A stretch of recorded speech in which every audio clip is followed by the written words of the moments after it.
Hello student, इस video में आपको बताएंगे ऋण पत्रों के प्रकार।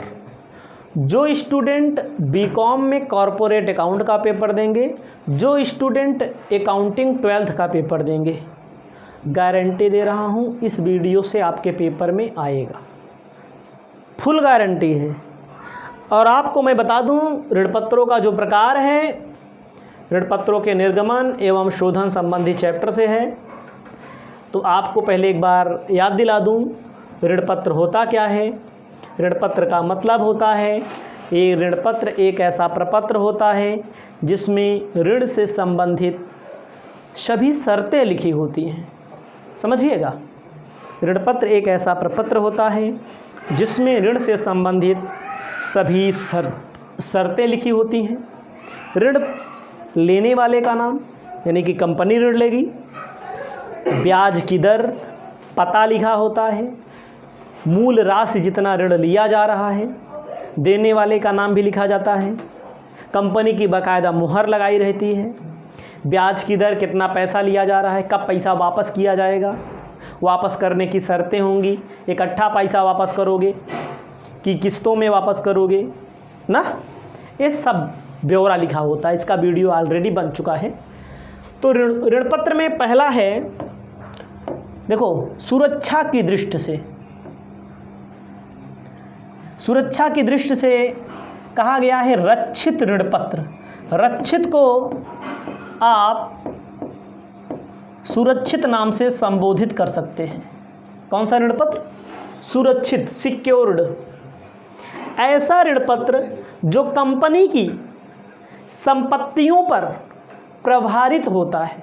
जैसे हम लोन ले रहे हैं, सोनी हमको 10,000 रुपया लोन दे दीजिए। ना गुरुजी, लोन नहीं देंगे, अपन लैपटॉप रख दीजिए और लोन ले जाइए 10,000। तो इसको क्या बोला जाएगा? इनकी दृष्टि से सुरक्षित ऋण पत्र, कंपनी की दृष्टि से सुरक्षित ऋण पत्र।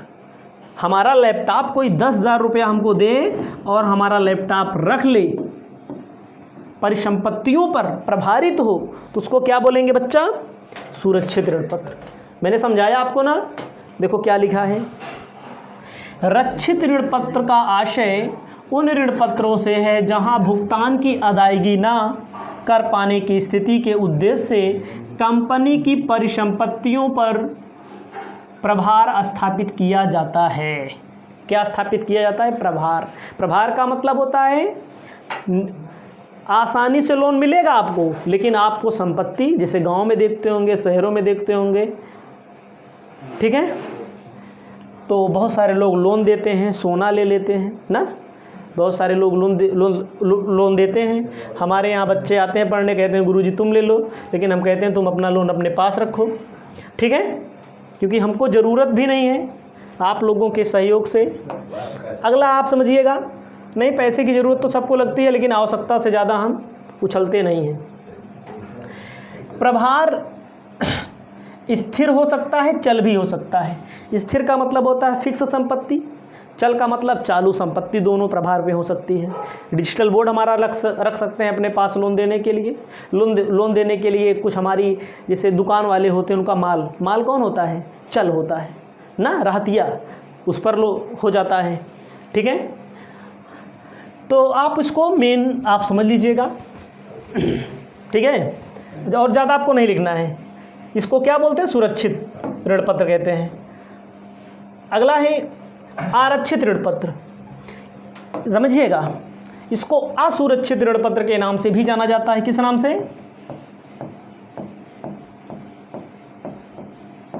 असुरक्षित ऋण पत्र के नाम से भी जाना जाता है। इसको नग्न ऋण पत्र के नाम से भी जाना जाता है।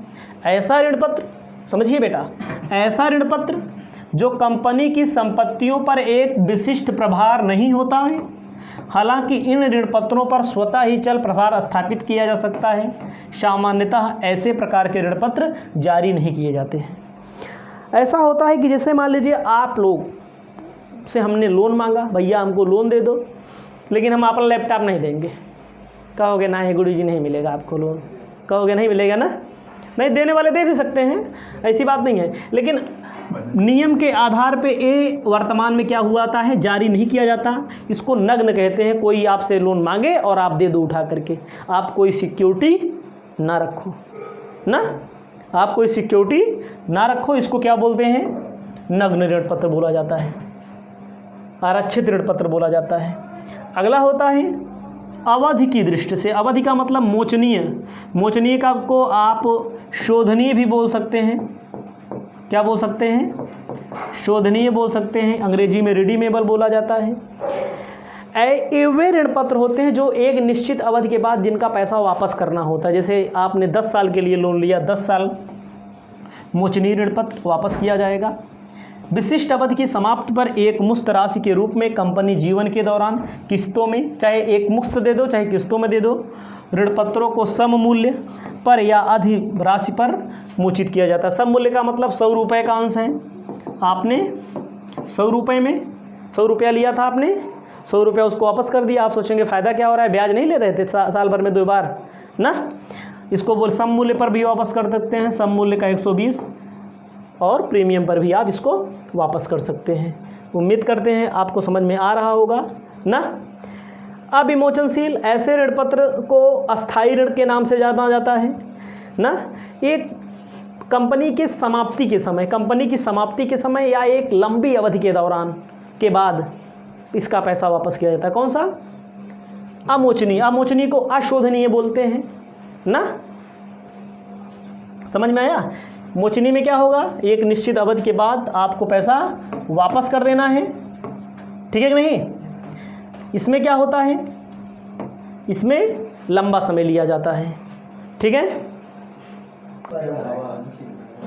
आपको ध्यान देना है आगे। एक को समझ में आया, याद रख लेना एडविक, नहीं तो पेपर में पछताओगे। परिवर्तन मतलब होता है, मैंने पहले भी बताया, ऋण पत्रों का अंश में परिवर्तन किया जा सकता है। ऐसे ऋण पत्र जिनका परिवर्तन अंश में किया जा सकता है उनको हम क्या बोलते हैं, परिवर्तनीय ऋण पत्र। मानेंगे। कंपनी के विकल्प परिवर्तित होता है, कंपनी के पास अगर विकल्प है तो उसे। अपरिवर्तनीय का मतलब ऐसे ऋण पत्र जिनका कंपनी द्वारा अंशों में परिवर्तन नहीं किया जा सकता, उसको अपरिवर्तनीय कहते हैं। कूपन दर वाला समझ लीजिए। कूपन दर का मतलब होता है कूपन दर के आधार पे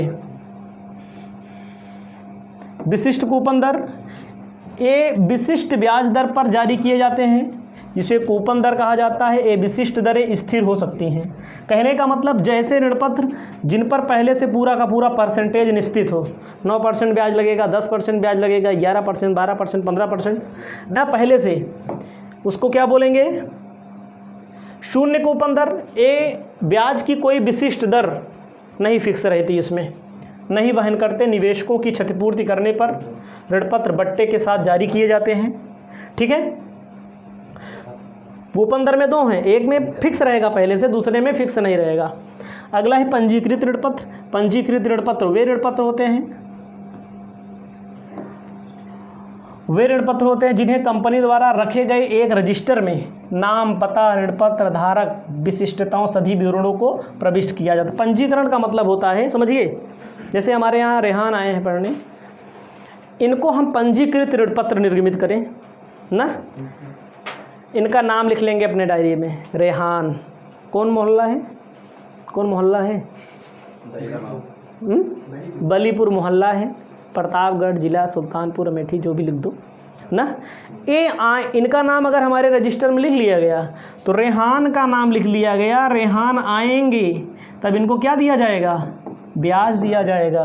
ये आएंगे तब पैसा वापस किया जाएगा। अपने अब्बू को भेज देंगे तब वापस जाओ, अपने घर वालों को भेज देंगे तो क्या कह देंगे हम, ऐसा है जाओ, नहीं भेजो ना, वो नहीं रेहाने को मिलेगा।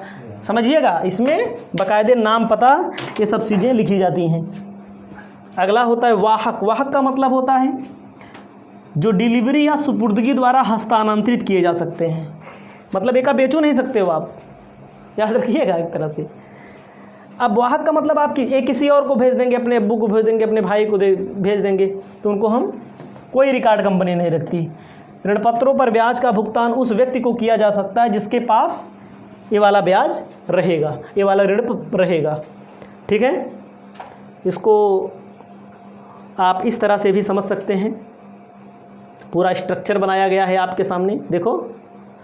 सुरक्षा, सुरक्षित अथवा बंधक ऋण पत्र, असुरक्षित अथवा साधारण ऋण पत्र, मोचनशील, अमोचनशील, परिवर्तनीय ना अपरिवर्तनीय, शून्य कूपन दर, विशिष्ट दर, पंजीकृत वाहक। इसको इस तरह भी आप समझ सकते हैं, ठीक है। और उम्मीद करते हैं आपको हमारा टॉपिक समझ में आ रहा होगा।